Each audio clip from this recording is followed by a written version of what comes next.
History made here in Ohio when a new member was sworn into the Gahanna-Jefferson Public Schools Board of Education. New at 6, 10 TV's Brian Somerville explains why. This moment right here. And the Constitution of the State of Ohio. And the Constitution of the State of Ohio. A moment he never knew he always wanted. Did you ever see yourself doing this? No, Brian. They asked me and I said, no, thank you. Dion Manley wasn't going to run for a seat on the Gahanna-Jefferson Public Schools Board of Education.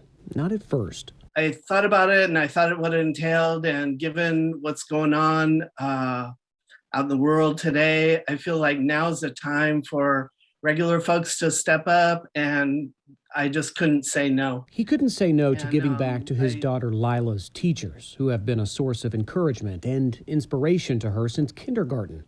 She's a senior in high school now. So he entered the race, and in November, along with Sue Horn and Kara Coates, Manley was voted in.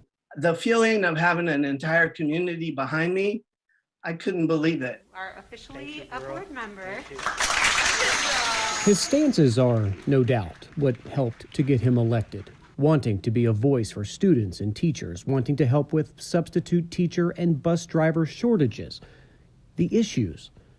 Another issue, nothing to do with the campaign, but everything to do with inclusion and diversity. Dion Manley is transgender. People here that know that I'm transgender, I'm a great dad, and that's what they see, and that's what matters to them. He says he's never hidden who he is. Those students he now represents, he doesn't want them to hide either. I'm meeting with students who can identify with me, and they can't believe it that I'm, going to be representing them. Correct me if I'm wrong, Dion. I hear the emotion. I can hear it. Yeah. This moment, a moment he never knew he always wanted.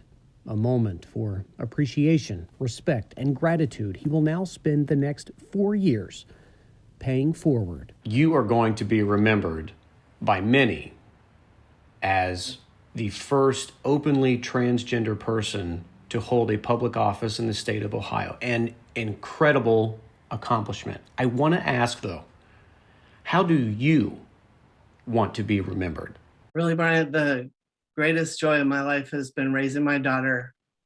And so I want to be remembered as a great dad, community member, and I happen to be trans. Brian Somerville, 10 TV News. Now, Manley's campaign website, which you're looking at right now, has now been stored in the Library of Congress, helping to mark the historic occasion.